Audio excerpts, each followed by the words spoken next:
Hello again and welcome to another Warhammer 40k Mordy and Glory video. In today's episode, we shall be asking and answering one simple question. What is the best loadout for your Rogal Dorn battle tank? We've already looked at the Leman Russ and their best loadouts, and if you've not seen that video, don't worry, I'll make sure to link it at the end of this one. But now it is time for the new kid on the block. The Rogal Dorn is certainly one of the Guard's better units in 10th edition, and one of those vehicles that does come with quite a lot of weapon options. And it can be tricky if you're a newer player or a veteran to know what the best loadout is. Should you take that oppressor cannon or the twin battle cannon? Well, never fear, for Mordian Glory is here. And I'm going to take you through step by step what weapons I would give my Rogal Dorn and why. And so with that rapid fire mission briefing done, let's not mess around anymore. Let's mount up, roll out, and dive right into today's episode.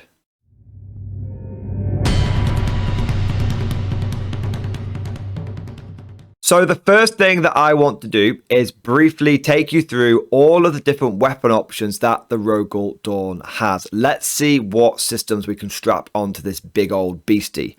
As standard, the Rogal Dorn comes equipped with a castigated Gatling cannon, a heavy stubber, and twin battle cannon.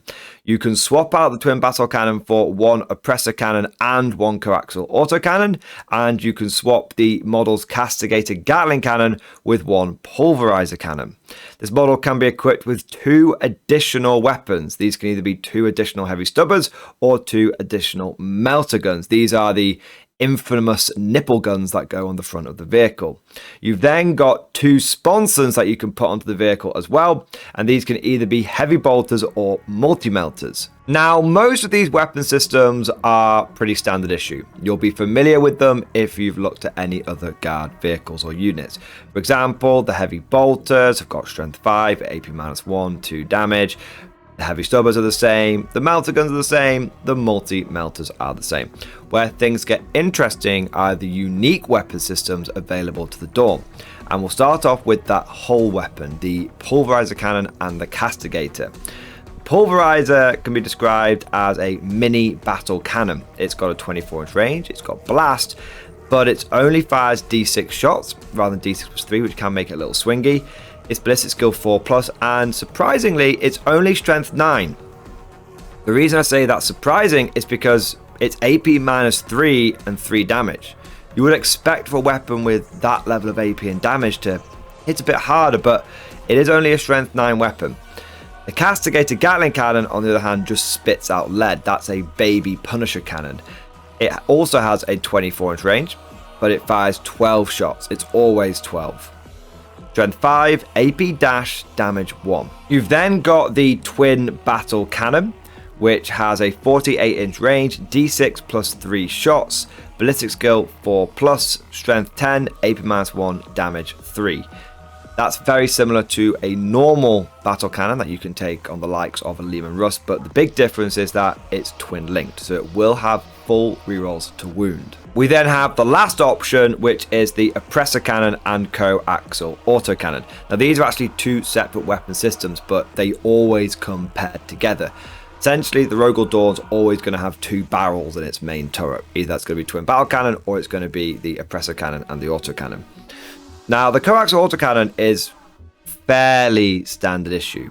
It's 2 shots, it's 48-inch range, it's strength 9, AP -1, damage 3.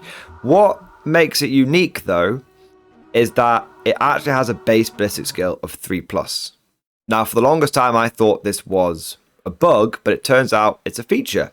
GW has had many opportunities. I think there's been 3 rounds of FAQs and erratas and whatnot, several of which have specifically targeted the Guard and have targeted mistakes on Guard datasheets. And none of those FAQs and changes have changed the coaxial autocannon to ballistic skill 4+. So it is now presumed to be correct that this weapon will hit on a 3+ standard, and then if you tell the tank to take aim, that's right, this autocannon will hit on a 2. Making it actually the best autocannon in the Guard. Even with how cool that is, the main star of the show with this option is the Oppressor Cannon. It has a 72-inch range. That is significantly longer range than any of the weapons on this vehicle, and actually makes it longer range than a lot of other tank vehicle weapons, most of which cap out at about a 48-inch range. It's D6 plus 3 shots, it's ballistic skill 4 plus, but the big one is the fact that it is strength 12. So unless you are in another heavy tank, it's going to wound you on 3s, or if you're infantry 2s, it's AP minus 2, and it's flat damage 3. Well, now that we know what all of the Dorn weapons do, we need to go back to our original question and ask, what is the best loadout? Well, in previous editions, 9th edition specifically, because that's when the Dorn graced us with its presence, you had 2 different loadouts. And you had one which was called the Dagger Dorn and one which was called the Punchy Dorn. The Dagger Dorn involved the Oppressor Cannon and the Autocannon, and then you just took all the Stubbers, all the Heavy Bolters, and you took the Castigator Gatling Cannon. And the idea was that this thing spammed out so many shots that it could just scythe down infantry left, right, and centre, and its main cannon could deal with the big things. And because of how the wounding system worked back in 9th edition, the fact that most of your shots were strength 4 and strength 5 meant that even vehicles could be ground down, because you'd be wounding them on 5s most of the time, which was more than enough. The other legacy loadout was the Punchy Dorn. This is where you again took the Oppressor Cannon and the Autocannon, but instead of going for all of the Stubbers, you went for all of the punch. So you'd take a Pulverizer Cannon, you would take the Melter Guns, and then you'd take the Multi-Melters as well. This loadout was designed for just smashing through any enemy armor, for just pushing it aside, and for the Dorn to have armor dominance. The disadvantage of this loadout was its short range. The fact that the Melter Guns only had a 12-inch range typically meant that if you were getting that up close and personal with the way that the vehicles worked in 9th edition, there's a good chance your Dorn would get locked up in combat. It wouldn't be able to shoot that turn. So it was a high risk, high damage output loadout, but there was also that chance that your Dorn just would get locked down and wouldn't be able to do anything. But we are no longer in 9th edition. We are in 10th edition. And so with a new edition comes a new way of thinking. And unfortunately, I think both loadouts of the past are no longer good enough for the job. I think the problem with the punchy loadout on the Dorn still remains the same. It's too short ranged. And frankly, your Dorn is meant to be a little bit of a long range fire support unit. You're getting it up close and personal, you are inviting disaster. There was a lot of anti-tank out there in 10th edition, and even as durable as the Rogal Dorn is, if you thrust it into the heart of battle, into the maelstrom of war, there's a good chance it will go down. To quote Sergeant Johnson, "We've all run the simulations, they're tough, but they ain't invincible." If we look at the Dagger Dorn, unfortunately, the way that the wounding mechanics work now, whilst very similar, aren't quite as favourable. You see, most vehicles have gone up to toughness 9, 10, toughness 11. This means that all of those heavy bolters and castigators, stubbers, just can't chip away at vehicles anymore. It's no longer the take-all-comers choice. And so I think going into 10th edition, I think in this new meta that we find ourselves, we must introduce a third loadout for the Dorn, which I'm going to call the Hybrid Dorn. Attention guardsmen, this is an announcement by the Departamento Militarum. Element Games is an official sponsor of the mordianglorytv channel. They offer up to 20% off Warhammer 40k and 10% off Bolt Action and other game systems. Use the link down in the description to save money and support the channel. Anyone not using the link will be referred to the local commissariat. Also, don't forget that if you use referral code TIM3921, then you will receive double store credit, saving even more money on your future purchases. That's all for now. Fallout!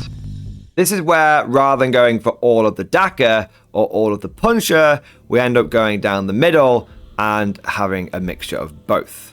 Now, to begin with, we're going to have the Oppressor Cannon and Autocannon. And I just want to go off on a small, yet very important tangent.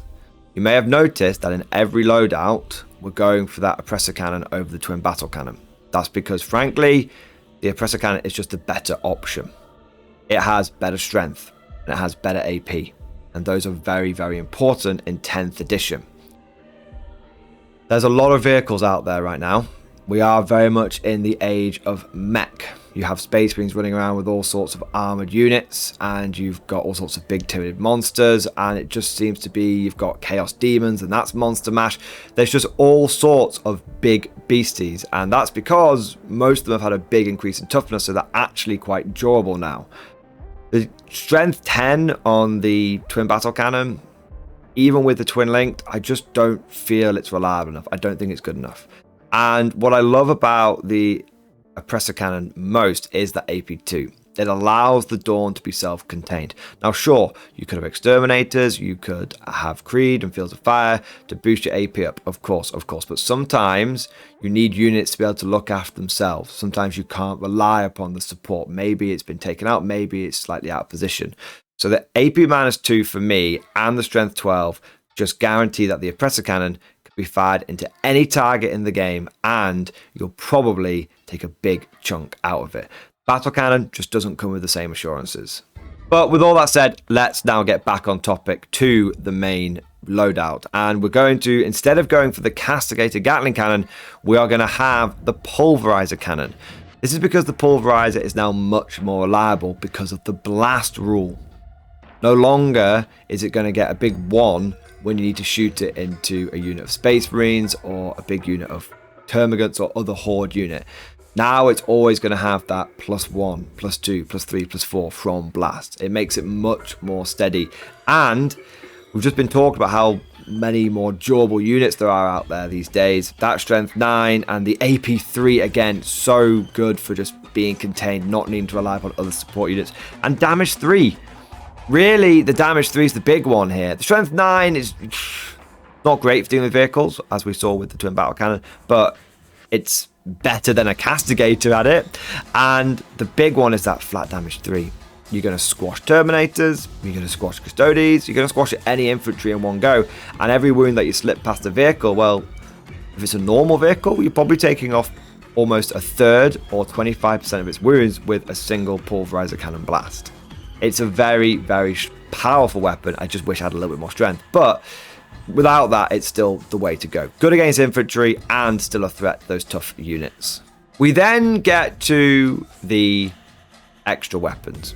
And here we're going to stick with the triple heavy stubber. You might be surprised by this, because obviously the melter guns are going to be much better against vehicles. But melter guns aren't great anti-vehicle. And the fact that you have to get within 12 inches of them, not for me. The same thing applies as always applied to the melter guns on the Dawn. It's meant to be more of a long-ranged unit. It doesn't mind getting up close, but it doesn't want to be getting within 12 if it can avoid it. The other thing is that the stubbers now bring all of the volume that you need. In 18-inch range, they are rapid fire. That means that you will be getting 18 heavy stubber shots from this thing. So you really don't need to go for the castigator anymore. You really don't need to go for the heavy bolts anymore. The stubbers are bringing all of the anti-horde that you need, and they'll side down light infantry without a problem. And then between the autocannon, the pulverizer cannon, and the oppressor cannon, and the blast on those two weapons as well, you're going to be dealing with hordes as well. So you don't need to go all on the volume. The Dawn's bringing it in spades anyway. The final weapon system that we're looking at here is the multi-melters. Multi-melters are an interesting one because they are a bit shorter range. They're only 18-inch. And they're not great anti-tank. But I kind of see them in the same light as I see the pulverizer. It's the AP and the damage which I'm after. And the strength, whilst not ideal, I can still have a better chance of damaging tough units with the multi-melters than I am going to do with the heavy bolters. The fact of the matter is, I would rather have 4 strength 9 AP -4 D6 damage shots than I would have 6 strength 5 AP -1 damage 2 shots, even if those shots have sustained hits from the bolters. The other thing is that that 18-inch range on the multi-melters actually pairs really nicely with the stubbers, because the stubbers are wanting to get within 18 so they can rapid fire, and therefore if you're getting into that 18-inch range bracket, it's not really a problem that the multi-melters are only an 18-inch range as well. You might miss out on one turn of shooting as the Dorn is moving up. You know, those heavy bolters would be able to reach out to 36-inch range, but I still think that the multi-melters are the better option here. So in summary, I think the new best loadout for the Rogal Dorn is the oppressor cannon, the auto cannon, the pulverizer cannon, 3 heavy stubbers, and 2 multi-melters. I think this gives the Dorn a fantastic rate of fire. It's still got the volume to do anti-horde duties without any issues whatsoever, but it's also then got an absolute boatload of strength 9 and above firepower, which allows it to easily be able to get into those tank duels and for it also to beat down on the monsters as well. But of course, all of this is just like my opinion, man. Let me know what you think down in the comment section below. Are you still a fan of the Dakar Dorn, or are you starting to look towards other loadouts such as the hybrid to get the job done in 10th edition? If you've enjoyed this video, then please smash that like button and also subscribe to never miss an episode. Would you like to know more? If so, then please consider becoming a channel member or patron. By supporting the channel, not only will you be doing your part, but you'll also be helping me create more content for your viewing pleasure and unlocking a whole host of perks. You get everything from a badge next to your name, custom emojis, but the big one is access to the Mordian Glory Discord server, an online community with almost 2,500 active members. It's always popping off in the MG Discord. We've got channels for army lists, hobbying, tactics, stories, and even a pretty spicy meme section as well. For all you greenhorns that wanted to see the Mordian Glory Hole, today is your lucky day.